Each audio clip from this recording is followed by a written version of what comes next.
ನಂಜನಗೂಡು ತಾಯಿ ಮತ್ತು ಮಕ್ಕಳ ಆಸ್ಪತ್ರೆ ಆವರಣವೋ ಅಥವಾ ಪಬ್ಲಿಕ್ ಪಾರ್ಕಿಂಗ್ ತಾಣವೋ? ಅದಕ್ಕೂ ಜಾಗ ಇಲ್ಲ. ನಾವೆಲ್ಲ ಇದಕ್ಕೆ ಎಲ್ಲ ಗಾಡಿಗಳನ್ನ ತಳ್ಕೊಂಡು ಮುಂದಕ್ಕೆಲ್ಲ ತಳ್ಬಿಟ್ಟು ಆಮೇಲೆ ಜಾಗ ಕೊಟ್ಬಿಟ್ಟು ಪಟ್ಟಣದ ಹೃದಯ ಭಾಗದಲ್ಲಿರುವ ತಾಯಿ ಮತ್ತು ಮಕ್ಕಳ ಆಸ್ಪತ್ರೆಯು ಸದ್ಯ ಅನಧಿಕೃತ ವಾಹನ ನಿಲುಗಡೆ ತಾಣವಾಗಿ ಮಾರ್ಪಟ್ಟಿದೆ. ಇದು ಕೆಲಸಕ್ಕೆ ಹೋಗುವವರಿಗೆ ವಾಹನ ನಿಲ್ಲಿಸಲು ಅನುಕೂಲಕರ ತಾಣವಾಗಿದೆ.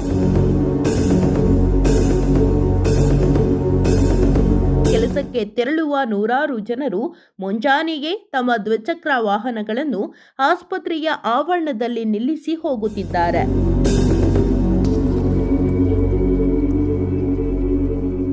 ನಂಜನಗೂಡು ತಾಯಿ ಮತ್ತು ಮಕ್ಕಳ ಆಸ್ಪತ್ರೆ ಆವರಣವೋ ಅಥವಾ ಪಬ್ಲಿಕ್ ಪಾರ್ಕಿಂಗ್ ತಾಣವೋ? ರೋಗಿಗಳ ಪರದಾಟ. ನಂಜನಗೂಡು. ನೋಡ್ರಪ್ಪ, ನೀವು ಮಾಡೋದನ್ನ ಕಂಪ್ಲೇಂಟ್ ಆಗೈತೆ ಅಂದ್ಬಿಟ್ಟು ನಾವು ಹೋಗ್ಬಿಟ್ಟು ಸರ್ ರಿಕ್ವೆಸ್ಟ್ ಮಾಡಿ, ಇಲ್ಲ ಸರ್ 4 ಗಾಡಿ ಪೇಷಂಟ್ ಬೇಕಾಯ್ತು ಎಮರ್ಜೆನ್ಸಿಗೆ, ಡೆಲಿವರಿ ಆಗಿರ್ತವೆ, ಮಕ್ಳುಗಳು ಹಾಸ್ಪಿಟಲ್ಗೆ ಇದಕ್ಕೆ ಬ್ಲಡ್ಗೆಲ್ಲ ಕರ್ಕೊಂಡು. ಪಟ್ಟಣದ ಹೃದಯ ಭಾಗದಲ್ಲಿರುವ ತಾಯಿ ಮತ್ತು ಮಕ್ಕಳ ಆಸ್ಪತ್ರೆಯು ಸದ್ಯ ಅನಧಿಕೃತ ವಾಹನ ನಿಲುಗಡೆ ತಾಣವಾಗಿ ಮಾರ್ಪಟ್ಟಿದೆ. ಚಿಕಿತ್ಸೆಗಾಗಿ ಬರುವ ರೋಗಿಗಳು ಮತ್ತು ಅವರ ಸಂಬಂಧಿಕರಿಗಿಂತ ಹೊರಗಿನವರ ವಾಹನಗಳೇ ಇಲ್ಲಿ ಹೆಚ್ಚಾಗಿ ಕಂಡುಬರುತ್ತಿರುವುದು ಸಾರ್ವಜನಿಕರ ಆಕ್ರೋಶಕ್ಕೆ ಕಾರಣವಾಗಿದೆ.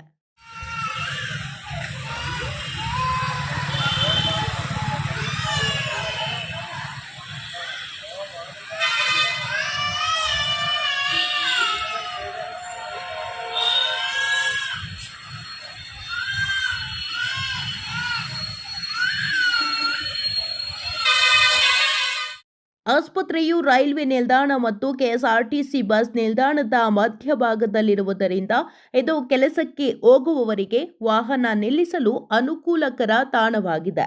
ಪ್ರತಿನಿತ್ಯ ನಂಜನಗೂಡಿನಿಂದ ಮೈಸೂರು ಹಾಗೂ ಇತರೆ ಭಾಗಗಳಿಗೆ ಕೆಲಸಕ್ಕೆ ತೆರಳುವ ನೂರಾರು ಜನರು ಮುಂಜಾನೆಯೇ ತಮ್ಮ ದ್ವಿಚಕ್ರ ವಾಹನಗಳನ್ನು ಆಸ್ಪತ್ರೆಯ ಆವರಣದಲ್ಲಿ ನಿಲ್ಲಿಸಿ ಹೋಗುತ್ತಿದ್ದಾರೆ. ಇದರಿಂದಾಗಿ ಬೆಳಗ್ಗೆ ಆಸ್ಪತ್ರೆಗೆ ಬರುವ ಗರ್ಭಿಣಿಯರು ಮತ್ತು ಬಾಣಂತಿಯರಿಗೆ ವಾಹನ ನಿಲ್ಲಿಸಲು ಜಾಗವಿಲ್ಲದಂತಾಗಿದೆ. ಆಂಬ್ಯುಲೆನ್ಸ್ ಸಂಚಾರಕ್ಕೂ ಕಷ್ಟ.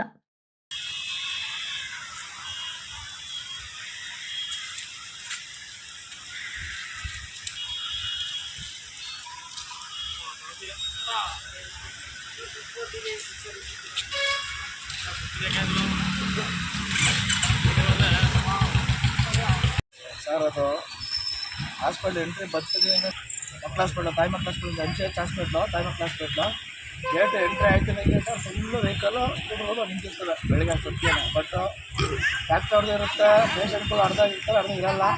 ಈ ಲೆಫ್ಟ್ ಸೈಡ್ ಅಂತೂ ಫುಲ್ಲು ಗಾಡಿಗಳು ಕೆಳಗಡೆ ಗಂಟೆ ಫ್ಯಾಕ್ಟ್ರಿ ಹೊಡೆದೆ. ಬಟ್ ನಾವು ಆಟೋದವರು ಒಂದು 4 ಆಟೋ 5 ಆಟೋ ನಿಲ್ಸ್ಕೊತೀವಿ.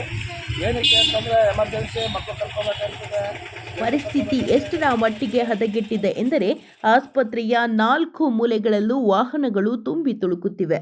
ತುರ್ತು ಸಂದರ್ಭದಲ್ಲಿ ಗಂಭೀರ ಸ್ಥಿತಿಯಲ್ಲಿರುವ ರೋಗಿಗಳನ್ನು ಹೆಚ್ಚಿನ ಚಿಕಿತ್ಸೆಗಾಗಿ ಬೇರೆಡೆಗೆ ರವಾನಿಸಲು ಅಥವಾ ಆಸ್ಪತ್ರೆಗೆ ಕರೆತರಲು ಬರುವ ಆಂಬ್ಯುಲೆನ್ಸ್ಗಳು ಆಸ್ಪತ್ರೆಯ ಒಳಗೆ ಪ್ರವೇಶಿಸಲಾಗದ ಸ್ಥಿತಿ ನಿರ್ಮಾಣವಾಗಿದೆ. ಜೀವ ಉಳಿಸಬೇಕಾದ ಆಂಬ್ಯುಲೆನ್ಸ್ಗಳಿಗೆ ದಾರಿ ಸಿಗದೆ ಪರದಾಡುವಂತಾಗಿರುವುದು ಆತಂಕಕಾರಿ ವಿಷಯ. ಅಧಿಕಾರಿಗಳ ನಿರ್ಲಕ್ಷ್ಯ. ಈ ಬಗ್ಗೆ ಈಗಾಗಲೇ ಸ್ಥಳೀಯ ಶಾಸಕರಿಗೆ ಹಾಗೂ ಸಂಚಾರಿ ಪೊಲೀಸ್ ಠಾಣೆಗೆ ದೂರು ನೀಡಲಾಗಿದೆ ಎಂದು ಸಾರ್ವಜನಿಕರು ತಿಳಿಸಿದ್ದಾರೆ. ಆದರೂ ಈ ಸಮಸ್ಯೆ ಬಗೆಹರಿದಿಲ್ಲ. ಆಸ್ಪತ್ರೆ ಎಂಬ ಕನಿಷ್ಠ ಪ್ರಜ್ಞೆಯೂ ಇಲ್ಲದೆ ವಾಹನ ನಿಲ್ಲಿಸುವವರ ವಿರುದ್ಧ ಕಠಿಣ ಕ್ರಮ ಕೈಗೊಳ್ಳಬೇಕಿದೆ. ಸಾರ್ವಜನಿಕರ ಆಗ್ರಹ. ಆಸ್ಪತ್ರೆಯ ಕಾಂಪೌಂಡ್ ಒಳಗೆ ರೋಗಿಗಳು ಮತ್ತು ವೈದ್ಯರ ವಾಹನಗಳನ್ನು ಹೊರತುಪಡಿಸಿ ಅನಧಿಕೃತವಾಗಿ ನಿಲ್ಲಿಸುವ ಹೊರಗಿನವರ ವಾಹನಗಳಿಗೆ ಕಡಿವಾಣ ಹಾಕಬೇಕು. ಆಸ್ಪತ್ರೆಯ ದ್ವಾರದ ಬಳಿ ಸೆಕ್ಯೂರಿಟಿ ವ್ಯವಸ್ಥೆಯನ್ನು ಬಿಗಿಗೊಳಿಸಿ ಆಂಬ್ಯುಲೆನ್ಸ್ ಸಂಚಾರಕ್ಕೆ ಮುಕ್ತ ಮಾರ್ಗ ಕಲ್ಪಿಸಬೇಕೆಂದು ನೊಂದ ನಾಗರಿಕರು ಒತ್ತಾಯಿಸಿದ್ದಾರೆ. ಅದಕ್ಕೂ ಜಾಗ ಇಲ್ಲ. ನಾವೆಲ್ಲ ಇದಕ್ಕೆ ಎಲ್ಲ ಗಾಡಿಗಳನ್ನ ತಳ್ಕೊಂಡು ಮುಂದಕ್ಕೆಲ್ಲ ತಳ್ಬಿಟ್ಟು ಆಮೇಲೆ ಜಾಗ ಕೊಟ್ಬಿಟ್ಟು ಇಲ್ಲಿ ಲೆಫ್ಟ್ ಸೈಡ್ ಅಂತೂ ಫುಲ್ ಗಾಡಿಗಳಿದೆ ಸರ್. ಇಲ್ಲಿ ಪಾರ್ಟಿ ಎಲ್ಲ ಫ್ಯಾಕ್ಟ್ರಿ ಸರ್, ಗಾಡಿಗಳಲ್ಲಿ ಪಾರ್ಟಿ ಎಲ್ಲ ಹೊರಗಡೆ ಕೆಲಸ ಎಲ್ಲ ಬೆಳಗ್ಗೆ ಪಶ್ಚಿಮ ಬೈತಾರೆ, ಬಂದರೆ ಸೈಡ್ ಬಂದರೆ ಲೈಟ್ ಇಟ್ಬಿಟ್ಟು ಬೆಳಗ್ಗೆ ಗಾಡಿಗಳು ಫುಲ್ ನಿಂತಿರ್ತವೆ ಸರ್, ಜಾಗ ಇರ್ತವೆ.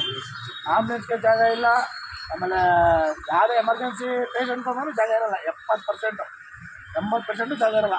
ಯಾರು ಎಲ್ಲೆಲ್ಲ ಬಂದಿಸ್ಬಿಡುತ್ತಾರೆ, ಪಾರ್ಕಿಂಗ್ ಇಲ್ಲ, ಹಾಸ್ಪಿಟಲ್ ಸೇಫ್ಟಿ ಕ್ಯಾಮ್ರಾ ಇದೆ ಅಂತ ಸೇಫ್ಟಿ ಅಂತ ಅಂದ್ಬಿಟ್ಟು ಲಾಕ್ ಮಾಡ್ತಾ ಹೋಗಿರ್ತಾರೆ.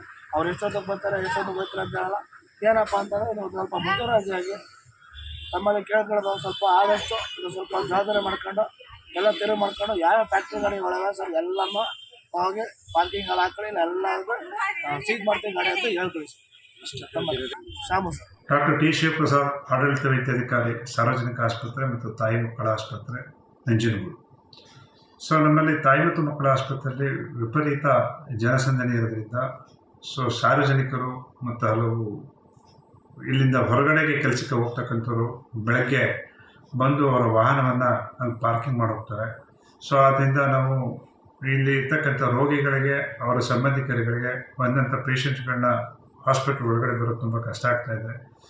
ಮತ್ತು ನಮ್ಮ ಆ್ಯಂಬುಲೆನ್ಸ್ಗಳು ಎಮರ್ಜೆನ್ಸಿ ಟೈಮಲ್ಲಿ ತೆಗಿಬೇಕಂತ ಹೇಳಿದ್ರೆ, ಸೊ ನಾವು ಪೇಷಂಟ್ ಶಿಫ್ಟ್ ಮಾಡ್ಬೇಕಂತ ಹೇಳಿದ್ರು ಕೂಡ ಅಲ್ಲಿ ಭಾಳಷ್ಟು ವಾಹನಗಳು 4 ವೀಲರ್ಸು ಮತ್ತು 2 ವೀಲರ್ಸ್ ಇರ್ತವೆ. ಸೊ ಇದ್ರ ಬಗ್ಗೆ ನಾವು ಪೊಲೀಸ್ ಗಮನಕ್ಕೂ ತಂದಿದ್ವಿ. ಸೊ ನಮ್ಮ ಸಭೆ ಸಮಾರಂಭಗಳಲ್ಲೂ ಕೂಡ ಡಿಸ್ಕಷನ್ಸ್ ಆಗಿದೆ. ಆದರೂ ಕೂಡ ಸಾರ್ವಜನಿಕರು ಇದ್ರ ಬಗ್ಗೆ ಸ್ವಲ್ಪ ತಿಳ್ಕೊಂಡು ಅರ್ಥ ಮಾಡಿಕೊಂಡು ಈ ರೋಗಿಗಳು ಬರಲಿಕ್ಕೆ ಹೋಗಲಿಕ್ಕೆ ಸಹಕಾರವಾಗುವಂತೆ ಅವ್ರ ವಾಹನಗಳನ್ನು ನಿಲ್ಲಿಸೋದನ್ನ ತಡೆಯಬೇಕು ಅಂತ ಅವರಲ್ಲಿ ಮನವಿಯನ್ನು ಮಾಡ್ಕೊಳ್ತೀನಿ. ಸೊ ಇದ್ರ ಬಗ್ಗೆ ಸಂಬಂಧಪಟ್ಟ ಪೊಲೀಸ್ ಇಲಾಖೆಗೂ ಕೂಡ ನಾವು ದೂರ ಕೊಟ್ಟಿದ್ದೀವಿ. ಅವರು ಕೂಡ 1-2-3 ಸರಿ ಬಂದು ಇದ್ರ ಬಗ್ಗೆ ಅವ್ರಿಗೆ ಅರಿವು ಮೂಡಿಸ್ತಕ್ಕಂಥ ಕೆಲಸವನ್ನು ಮಾಡಿದರು. ಆದರೂ ಕೂಡ ನಾವು ನಿರೀಕ್ಷಿತ ಮಟ್ಟಕ್ಕೆ ಜನಗಳು ಇದನ್ನು ಅರ್ಥೈಸ್ಕೊಂಡಿಲ್ಲ. ದಯಮಾಡಿ ಇದನ್ನು ಅರ್ಥ ಮಾಡಿಕೊಂಡು ಬರ್ತಕ್ಕಂಥ ರೋಗಿಗಳ ಅವಕಾಶ ಮಾಡ್ಕೊಂಡು ಹೋಗ್ಬೇಕು ಅಂತ ನಾನು ಸಾರ್ವಜನಿಕರಲ್ಲಿ ಕೇಳ್ತೀನಿ.